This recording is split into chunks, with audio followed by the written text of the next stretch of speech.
안녕하십니까. 6월 24일 토요일 말씀 묵상 함께 시작하겠습니다. 오늘도 말씀으로 하루를 시작하시는 귀한 성도님들이 가정과 생업 가운데 은혜와 하나님의 돌보심을 체험하시기를 간절히 기도합니다. 오늘 본문은 에스더 10장입니다. 1절에서부터 3절까지죠. 에스더 10장은 한 장이라기엔 너무 짧다는 느낌이 들기도 하는데요. 이 짧은 본문을 통해서 한 가지 주제를 확실하게 기억하면서 우리가 그리스도인으로서 살아간다는 것이 무엇을 의미하는지 생각해보는 시간을 가졌으면 합니다. 그럼 먼저 말씀을 보시고 계속해서 묵상 이어나가도록 하겠습니다.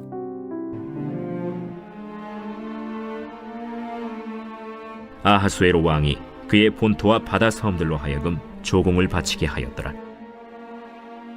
왕의 능력 있는 모든 행적과 모르드게를 높여 존귀하게 한 사적이 메대와 바사 왕들의 일기에 기록되지 아니하였느냐. 유다인 모르드게가 아하수에로 왕의 다음이 되고 유다인 중에 크게 존경받고 그의 허다한 형제에게 사랑을 받고 그의 백성의 이익을 도모하며 그의 모든 종족을 안위하였더라. 예, 굉장히 짧습니다. 에스더서 전체의 구조를 살펴보았을 때 이 위대해 보이지만 어리석고 실패하는 세상의 통치자 아하수에로와 진정한 위대함을 나타내는 의인 통치자 모르드게가 대조를 이룬다고 볼 수 있죠. 1장에서 아하수에로가 굉장한 모습을 보여주지만 결국 진정한 영광은 모르드게의 것이었다. 세상이 저렇게 크고 강력하고 위대해 보이지만 사실 그들 가운데 살아가는 하나님의 백성들이 훨씬 더 위대하고 영광스럽다. 그 이야기를 에스더서가 하고 있는 것이죠. 오늘 보면 이 한 페이지로 끝나는데요. 이 마지막 부분은 아하수에로가 다스리던 메대, 그러니까 메디아죠. 그리고 바사, 페르시아의 모든 제국이 모르드게에 의해서 번영하게 되었다라는 내용으로 이루어져 있습니다. 이건 결국 하나님께서 이 땅을 어떻게 다스리시는가를 보여주고 있는 것이기도 합니다. 분명 에스더서에서는 전체를 다 뒤져봐도 하나님이라는 단어조차 안 나오지만 하나님께서 그 땅을 다스리시고 섭리하신다는 것이 너무나도 분명하게 드러나지 않습니까? 여기서도 마찬가지거든요.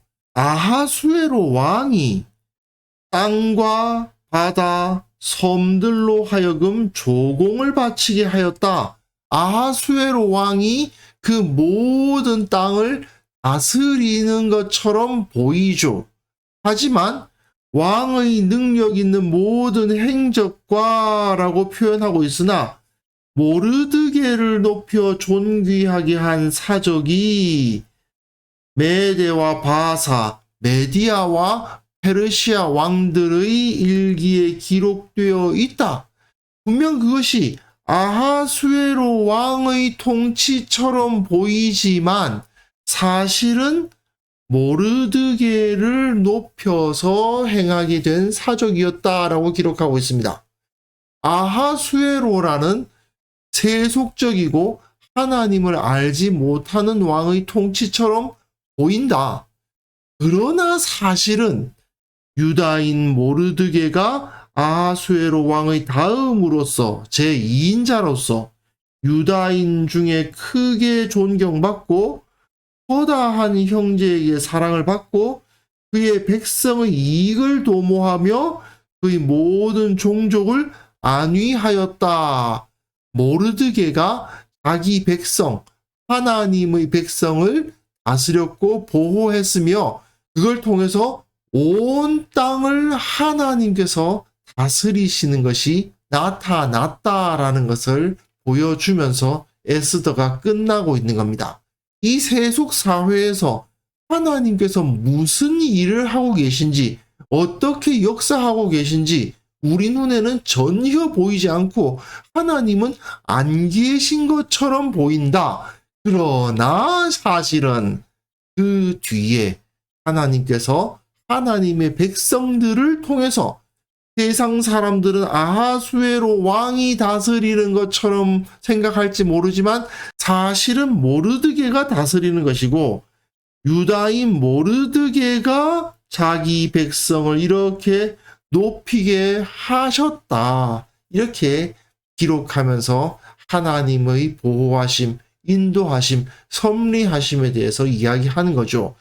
이처럼 비록 이스라엘이라는 신정 국가가 아니라 하더라도 이스라엘이 바벨론에 의해서 멸망한 이후로 이스라엘은 사라진 것처럼 보였습니다.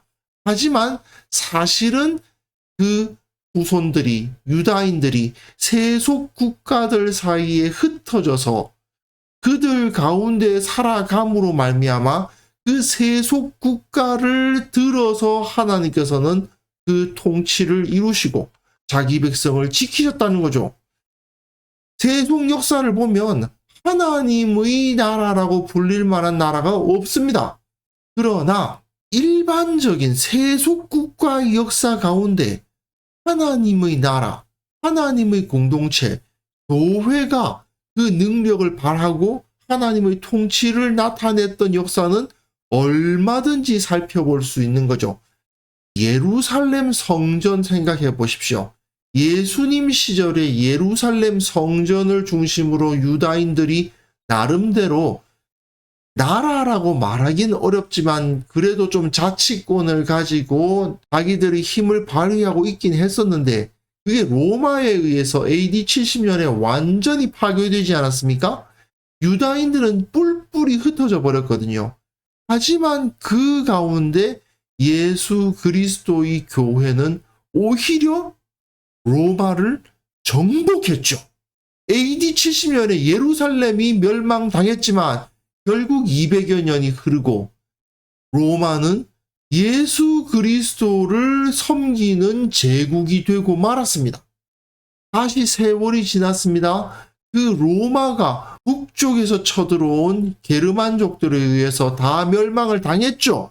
하지만 로마를 정복했던 그 게르만 민족들은 다 예수님을 믿고 세례를 받아요. 예루살렘이 망했지만 예수 그리스도의 통치권은 더 강력해졌고, 로마가 망했지만 그 유럽 전체가 다 예수 그리스도를 믿는 나라들이 되었습니다. 이렇게 대륙과 제국의 차원에서뿐만 아니라요, 개별 국가라든지 사회의 차원에서도 이런 비슷한 섭리는 계속 일어나 왔습니다. 예를 들어서 미국 같은 데서 백인들이 흑인들을 노예로 끌고 와서 그들을 부렸지만 결국 예수 그리스도의 복음은 흑인들에게까지 퍼져갔죠. 성령께서는 오히려 백인들의 예배가 아니라 흑인들이 모이는 그 예배 가운데 임하셨고, 그 흑인들이 예수 그리스도를 온전히 섬기게 하셨고, 오히려 그 흑인 교회들이 더 부흥하고 발전하게 하시는 그런 역사가 일어났습니다. 우리나라의 역사를 한번 생각해 볼까요? 조선이 망하고 대한제국이 망하고 참 일본에 의해서 교회가 핍박을 당하고 그러한 어려움을 당했다 하더라도 결국 이 땅의 교회는 그 가운데에서 성장하고 예수 그리스도의 이름을 고백하는 자들이 나타나게 된 거 아닙니까? 이처럼 하나님께서는 우리의 눈으로는 이해가 되지 않지만, 우리가 느끼기에는 정말 안 계신 것만 같지만, 그러나 사실은 지금도 여전히 이 땅을 통치하고 계시다는 것을 깨달을 수밖에 없는 겁니다. 그래서 이 시간 함께 기도하실 때 이 땅을 주님께서 다스리고 계신다는 사실을 온전히 믿게 하옵소서. 또한 하나님께서 이 땅의 위정자들과 이 땅의 지도자들을 주님께서 붙들어 주셔서 참으로 하나님의 뜻에 맞는 모습으로 이 땅을 다스려 주옵소서. 함께 축복하며 기도하는 시간을 가졌으면 합니다. 기도하겠습니다.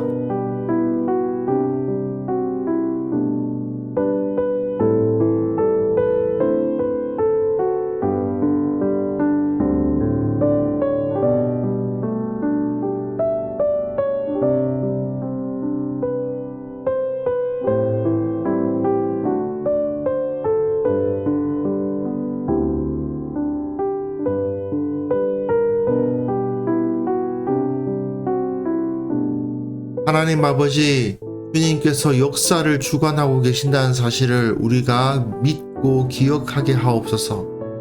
내가 하나님의 나라와 그 의를 위해서 살아가는 자라는 사실을 기억하며 기뻐하고 헌신하는 자가 되게 하여 주옵소서.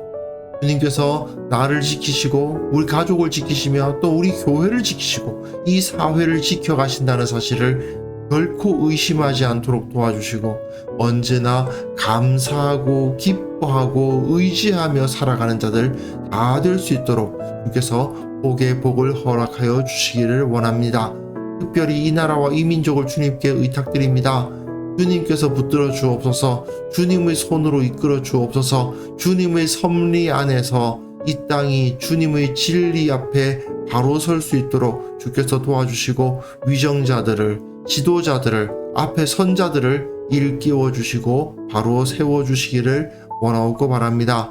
아버지, 오늘 하루 주님께서 우리에게 기쁨과 안식을 허락하여 주시고 또한 내일 주님 앞에 거룩한 예배를 드릴 때에 그 예배가 성령으로 충만한 예배가 되게 하셔서 모두가 주님의 은혜를 받고 감사함으로써 새 힘을 얻는 시간 되게 하여 주옵소서. 주님께 영광 올려드리옵고 예수님의 이름으로 기도합니다. 아멘.